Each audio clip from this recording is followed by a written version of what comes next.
Խելացի Ռասիդացը, աբխազական հեքիաթ։ Ժամանակով մի իշխան է լինում, անունը Ահմադ։ Նա մի որդի է ունենում Սալբի անունով։ Երբ Սալբին մեծանում է, իսկ իշխանը ծերանում, նա որդուն ամուսնացնում է, մի լավ հարսանիք է անում։ Հարսանիքից մի շաբաթ հետո իշխանի ամբողջ կալվածները տղան պետք է կառավարեր, իսկ կինը լիներ նրա խորհրդատու։ Իշխանը կանչում է Սալբուն ու ասում. «Տղաս, առավոտյան վաղ պետք է հեռավոր ճամփորդության դուրս գանք։ Հոգա, որ ճանապարհի համար ժամանակին ամեն ինչ պատրաստ լինի»։ «Լավ, հայր իմ», պատասխանում է որդին։ Նա սկսում է պատրաստվել, իսկ կնոջը հանձնարարում է ճանապարհի համար ուտելիք պատրաստել։ Ջահել կինն ամբողջ գիշեր անքուն անհանգիստ զբաղվում է ուտելիքի պաշար պատրաստելով։ Վաղ առավոտյան, լույսը դեռ չբացված, Սալբին թամբում է ձիերը, իսկ ուտելիքն էլ դասավորում է խուրջինի մեջ և ճանապարհ են ընկնում։ Իշխան Ահմադը տեսնելով, որ ձիերը պատրաստ են, գոհ է մնում։ Սալբին բռնում է նրա ձիու ասպանդակը, հայրը ցատկում է և նստում թաբին։ Այստեղ իշխան Ահմեդը շրջվում է և տղային ձայն տալիս. «Խուրջինը պետք չի, ինչու դրիր ձիու վրա, առանց պաշարի էլ յոլլա կգնանք»։ Եվ նրանք ճանապարհվում են։ Շատ են գնում, թե քիչ, անցնում են կատաղած գետի ծանծաղուտով և առաջ շարժվում լեռնային զառիթափ կածանով։ Սալբին սպասում էր, որ հայրը կգնա մեկնումեկի մոտ նախաճաշելու, բայց Ահմադը շարունակում է ճամփան։ Եվ ահա, երբ նրանք հավասարվում են բարձրադիր եղնիկների անտառին, հայրը կանգնեցնում է ձին և ասում. «Տղաս, երկար ժամանակ է ինչ ճանապարհ ենք գնում, բայց ճանապարհի վերջը դեռ չի երևում։ Ես հոգնած եմ ու քաղցած։ Գտիր կարճ ճանապարհը, կերակրիր ինձ և տար այնպիսի մի տեղ, ուր իմանամ այն, ինչը որ չգիտեմ»։ Ինչ աներ Սալբին։ Լսելով հոր տարօրինակ ցանկությունը մնում է զարմացած։ «Ինչպես կարող եմ քեզ կշտացնել», պատասխանում է նա։ «Ինքդ հրամայեցիր խուրջինը չվերցնել, իսկ ինչպես կարող եմ ճամփան կարճացնել, երբ ճամփան ինքս էլ չգիտեմ, և ինչպես տանեմ այնպիսի մի տեղ, որ կարողանաս նոր բան իմանալ»։ Դեռ խոսքը չվերջացրած, Ահմադը գոռում է. «Ես անբախտ եմ, որ քեզ նման անմիտ տղա ունեմ, լավ կլիներ, որ բոլորովին չունենայի»։ Այս ասելով, Ահմադը մտրակով խփում է որդուն և ետ սլանում դեպի տուն, իսկ Սալբին հետևում է նրան։ Վերադառնալով տուն, Սալբին ձիերի վրայից վերցնում է թամբերը և մտնում իր սենյակը։ Կինը տեսնելով, որ ամուսինը վշտացած է, հարցնում է. «Սիրելիս, ինչ է պատահել, ինչու ես այդպես տխուր»։ «Ինչ ասեմ,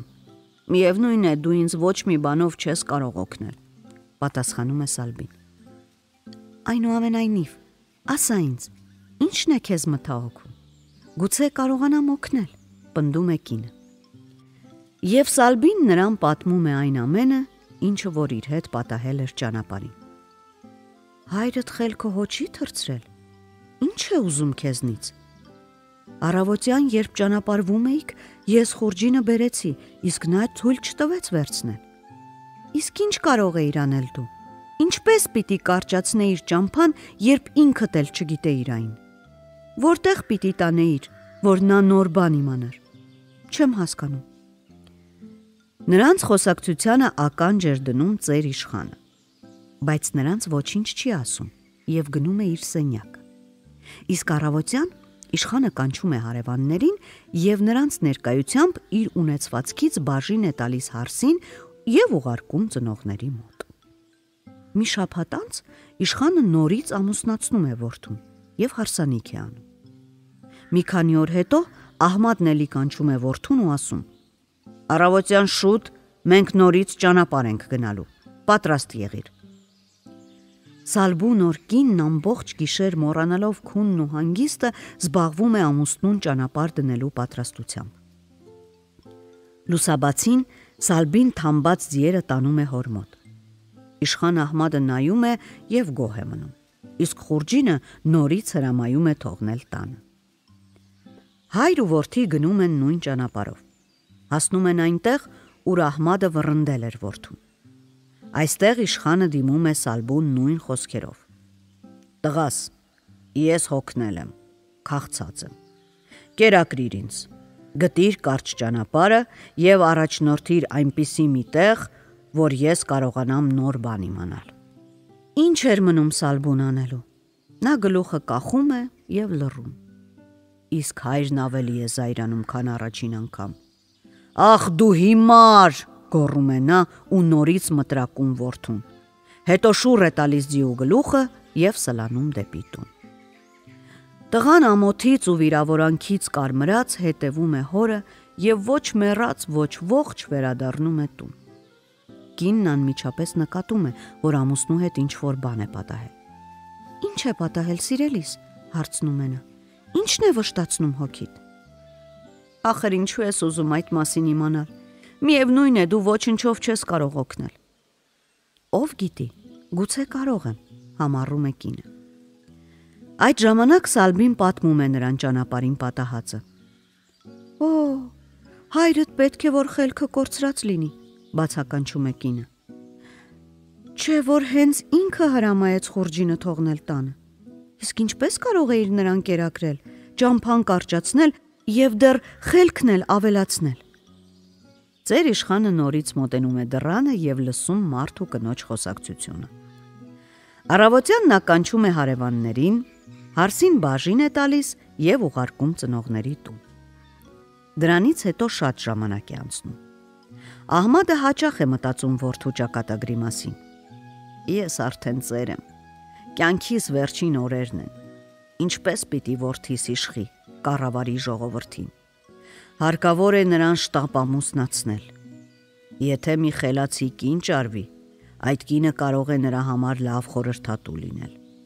Այլապես նրանց սխալները թիվ ու համար չեն ունենա։ Ձեր իշխանը ինչպես որոշում է, այդպես էլ անում է։ Մյուս օրը նա հրամայում է Սալբուն, որ թամբատ ձին բերի։ Իշխանը գնում է որդու համար հարսնացու փնտրելու։ Շատ է գնում թե քիչ, մի անգամ վատ եղանակը խանգարում է նրան։ Հոգնած ու քաղցած իշխանը ուզում էր մեկնումեկի մոտ հանգստանալ։ Կանգ է առնում, նայում է շուրջը եւ հեռվում բլրի վրա նկատում է մարդկանց մի մեծ բազմություն։ Գնամ այնտեղ, մտածում է, եւ ձիու գլուխը բաց թողնում։ Ճանապարհին նա հանդիպում է մի նախրապանի։ «Տղաս, ուր ես գնում», հարցնում է նրան Ահմադը։ Տղան պատասխանում է, որ տուն է գնում։ Ահմադը շարունակում է իր հարցուփորձը։ «Իսկ ինչ է պատահել այնտեղ, բլրի վրա, եւ ինչու են այդքան մարդիկ հավաքվել»։ Տղան պատասխանում է, որ իրենց հարևանը մեռել է եւ նրան են թաղում։ «Իսկ ինչպես, տղաս, նա բոլորովին է մեռել», հարցնում է Ահմադը։ «Ինչ», պատասխաներ տղան։ Նա շփոթվում է, բայց եւ այնպես պատասխանում է. «Այո, բոլորովին մեռել է, դրա համար էլ թաղում են»։ «Տղաս, ես ուզում եմ մի որևէ տեղ գիշերել, չես կարող ասել, թե որտեղ կարող եմ իջևանել», հարցնում է Ահմադը։ «Գնանք մեզ մոտ, մեր տունը մոտ է», ասում է տղան, եւ նրանք միասին գնում են։ Տղայի հայրը գյուղացի էր։ Երբ Ահմադը մոտենում է նրանց տանը եւ իջնում ձիուց, տղան ասում է. «Բարով եք եկել» եւ ձին տանում է ախոռում կապելու։ Տանտերը ողջունում է հյուրին, իսկ տղայի քույրը Ահմադի ձեռքից վերցնում է մտրակը եւ հանում վրայից նրա յափնջին։ Հյուրը տեղավորվում է օջախի մոտ։ Աղջիկը համեղ ընթրիք է պատրաստում եւ կերակրում նրան։ Մի փոքր զրուցելուց հետո Ահմադի համար անկողին են պատրաստում եւ նա պառկում է քնելու։ Ահմադը չի քնում, նա լսում է քրոջ եւ եղբոր խոսակցությունը։ Աղջիկը հարցնում է. «Ո՞վ է մեր հյուրը, որտեղ հանդիպեցիր նրան»։ «Ես նրան հանդիպեցի, երբ վերադառնում էի դաշտից», պատասխանեց տղան։ «Նա ինձ կանգնեցրեց ու հարցրեց. «Տղաս, այն բլրի վրա ինչ է պատահել, ինչու են այդքան մարդիկ հավաքվել»։ Ջոում լատին էին թաղում, ես էլ ասացի, որ մեր հարևանին են թաղում։ Նա ինձ նորից հարցրեց. «Իսկ ինչպես, Նա բոլորովին է մեռել, թե ոչ։ Ես չիմացա, թե ինչ պատասխանեմ։ Բայց եւ այնպես ասացի, այո, բոլորովին է մեռել։ Դրա համար էլ թաղում են։ Իսկապես որ հիմար ես, բացականչում է քույրը։ Հյուրը քեզնից հարցրել է ոչ թե նրա համար, որ իմանար, թե հանգուցյալը բոլորովին է մեռել, թե ոչ։ Նա ուզեցել է իմանալ հանգուցյալը հարազատներ ունի, թե ոչ։ Ես ինչպես կարող էի գլխի ընկնել, ասում է տղան։ Այս բոլորը լսում է Ահմադն ու մտածում. աղջիկը խելացի է, ուզեմ տղայիս համար, բայց եւ այնպես պետք է վաղն էլ փորձել նրան։ Առավոտյան աղջիկը օգնում է հյուրին լվացվել եւ սեղան է պատրաստում։ Նախաճաշից հետո Ահմադը կանչում է տղային ու ասում. Ահա քեզ վուշի մի ցողուն։ Վերցրու այն, տար տուր քրոջդ։ Խնդրիր նրան, որ այս ցողունը մի լավ քրքրի եւ դրանից թել պատրաստի։ Իսկ թելից կտավ գործի, կտավը սպիտակեցնի, նրանից շապիկ կարի եւ բերի ինձ։ Խնդրիր, որ մինչև երեկո այդ բոլորը գլուխ բերի։ Տղան ծիծաղում է ու հարցնում. Ինչպես կարող է նա այդ բոլորը մեկ օրում կատարել։ Դու տար այդ ցողունը, իսկ նա մի կերպ գլուխ կբերի, պատասխանում է Ահմադը։ Տղան ցողունը տալիս է քրոջն ու հայտնում Ահմադի հանձնարարությունը։ Աղջիկը վերցնում է վուշի ցողունն ու ասում. Լավ, ես կանեմ։ Եղբայրը սկսում է հարց ու փորձ անել, թե ինչպես նա այդ բոլորը մի օրում կկատարի։ Դու չես հասկանում բանն ինչումն է։ Ծերուկը ուզում է իմանալ, ես հիմար եմ, թե խելոք։ Վերցրու այս բամբուկի ձողը, տար տուր նրան։ Տուր եւ ասա. այս բամբուկի ձողից ջուլհակի դազգահ պատրաստիր եւ մինչեւ կեսօր ուղարկիր քրոջս։ Այդ ժամանակ նա կկատարի քո հանձնարարությունը եւ երեկոյան սպիտակեղենը կուղարկի քեզ։ Տղան բամբուկի ձողը տանում տալիս է Ահմադին եւ հայտնում քրոջ ասածները։ Ահմադը վերցնում է բամբուկն ու տղային ասում. Տղաս, որևէ տեղից մի ձու ճարիր եւ բեր ինձ։ Տղան գնում է մարակ, որտեղ հավերը ձու էին ածում։ Մի ձու է վերցնում եւ բերում հյուրին։ Ահմադը նրան նոր հանձնարարություն է տալիս։ Ձուն տուր քրոջդ եւ խնդրիր, որ դնի հավի տակ։ Թող հավը ճուտ հանի, իսկ քույրդ թող նրան կերակրի, հետո մորթի ու տապակի, մինչև որ ես դազգահը պատրաստեմ։ Տղան ձուն տալիս է քրոջն ու հայտնում Ահմադի նոր հանձնարարությունը։ Լավ, պատասխանում է քույրը։ Ասա իշխանին, որ ես պատրաստ եմ նրա ցանկությունը կատարելու, միայն թե ինչով պետք է կերակրեմ նրան։ Տուր նրան այս կորեկի հատիկն ու ասա, որ այն ցանի, բերքը հավաքի, աղա եւ ուղարկի ինձ, թե չէ ճուտը քաղցից կսատկի։ Տղան վազում է Ահմադի մոտ, տալիս է նրան կորեկի հատիկը եւ հայտնում քրոջ ասածները։ Հենց այդ ժամանակ Ահմադը համոզվում է, որ իսկապես աղջիկը արտակարգ խելքի տեր է։ Նա տանտիրոջից խնդրում է, որ աղջկան տա իր տղային։ Տանտերը համաձայնում է։ Մի քանի օրից Ահմադը ուղարկում է խաչեղբորը եւ խնամախոսներին։ Նրանք բերում են աղջկան ու հարսանիք են անում։ Գետի նման հոսում էր գինին, իսկ սեղանները ջարդվում էին ուտելիքի ծանրության տակ։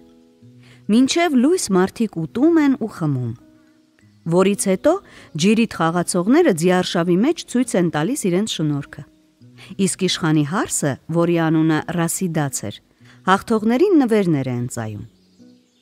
Մեկ ամիս հետո Ահմադը կանչում է իր որդուն եւ ասում. Լույսը չբացված ձիերը թամբիր, պետք է ճանապարհվենք։ Առավոտյան Սալբին ձիերը բերում է եւ նրանք ճամփա են ընկնում։ Շատ են գնում թե քիչ, հասնում են այն տեղին, որտեղ հայրը 2 անգամ վռնդել էր որդուն։ Ահմադը ձին կանգնեցնում է եւ նորից կրկնում. Հոգնած եմ ու քաղցած, կերակրիր ինձ, գտիր կարճ ճանապարհը, առաջնորդիր այնպիսի մի տեղ, ուր ես կարողանամ որևէ նոր բան սովորել։ Ինչ աներ Սալբին։ Այժմ էլ չի իմանում ինչ պատասխանի։ Ախր ինչով քեզ կերակրեմ, ինչպես գտնեմ կարճ ճամփան, եւ ուր տանեմ, որ դու կարողանաս մի նոր բան սովորել։ Նա դեռ խոսքը չէր վերջացրել, երբ հայրը նրան նորից հիմար է անվանում և հրամայում տուն գնալ։ Առաջինը Ահմադն է մտնում, իսկ նրա ետևից վախենալով ներս է մտնում Սալբին։ Ռասիդացը տեսնելով, որ ամուսինը շատ է վշտացած, սկսում է հարց ու փորձ անել, և Սալբին նրան ամեն ինչ պատմում է։ Կինը ծիծաղում է ու ասում նրան. «Հայ դու ողորմելի, դրա համար ես տխրել,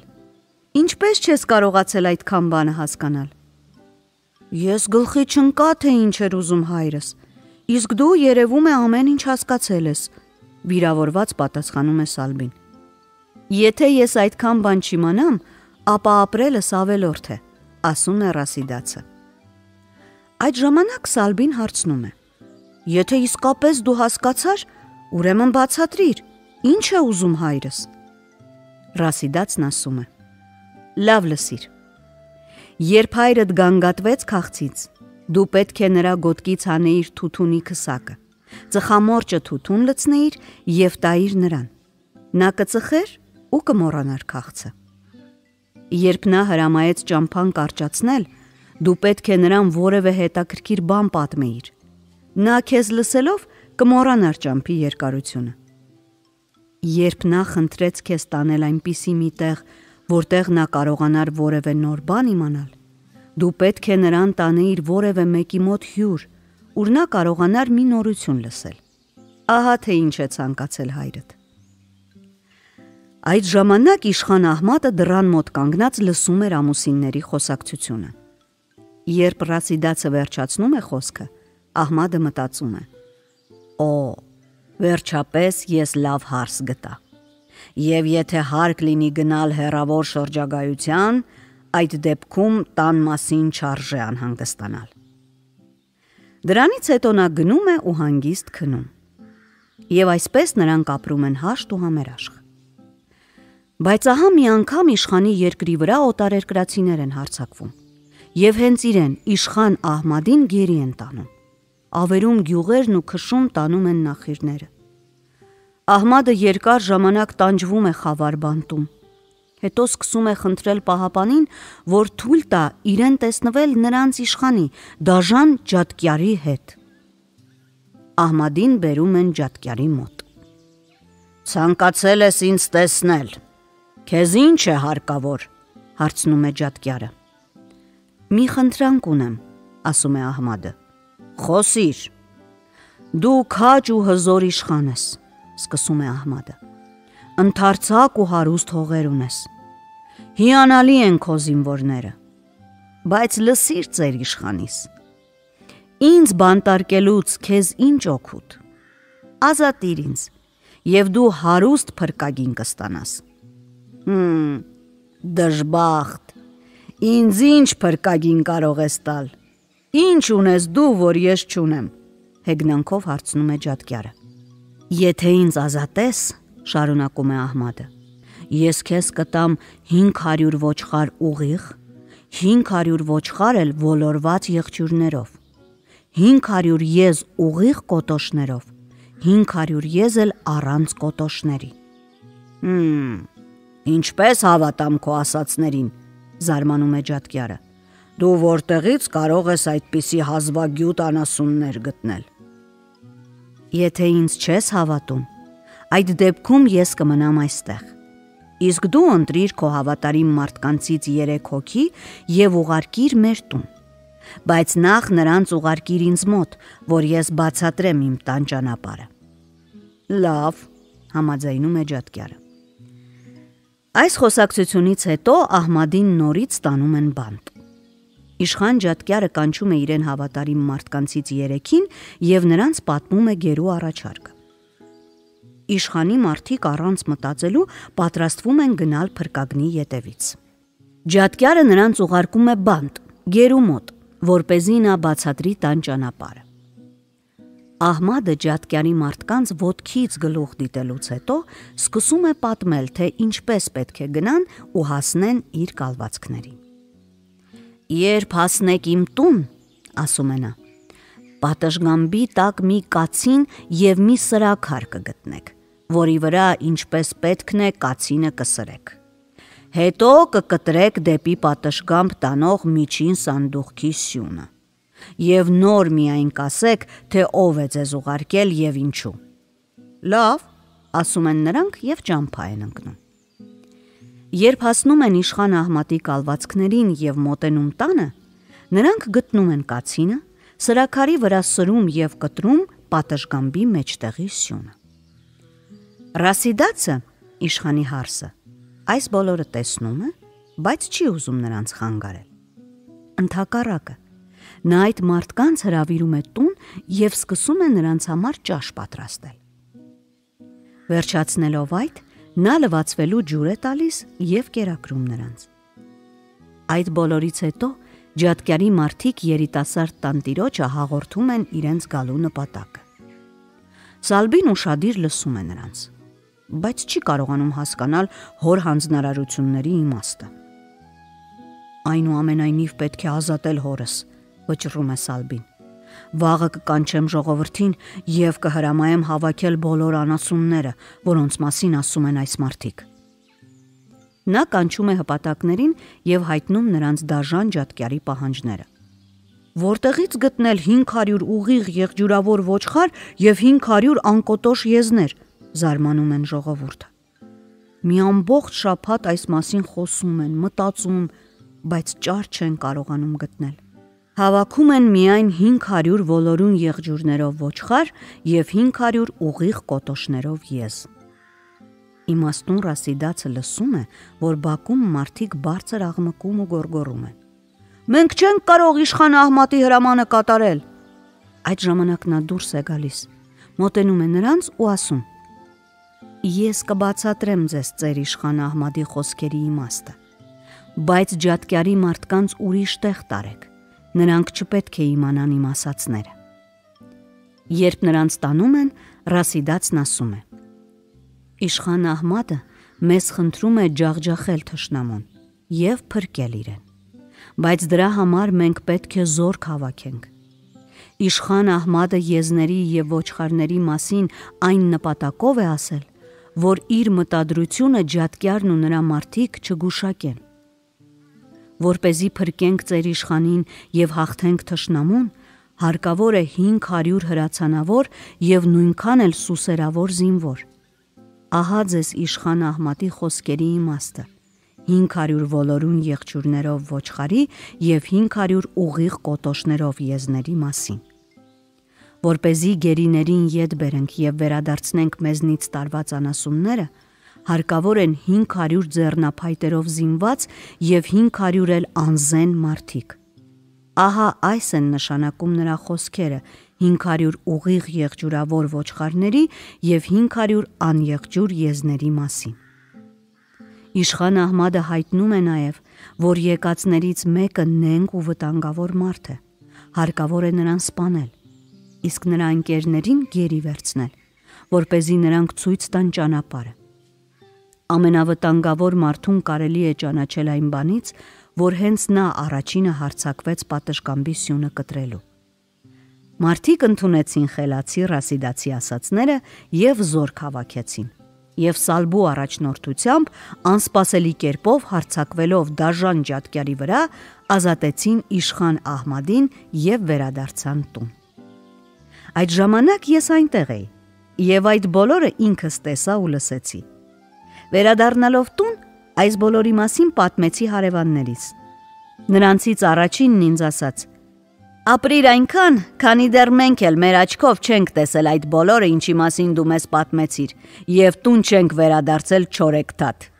Իսկ մյուսն ասաց. Ապրիր այնքան, քանի դեռ մենք չենք թռել երկինք, մի աստղ չենք պոկել ու դրանցից մեր դանակների համար կոթեր պատրաստել։ Իսկ երրորդն ասաց. Ապրիր այնքան, քանի դեռ չենք գնացել ծովը եւ մազերով լիքը ջուր չենք բերել։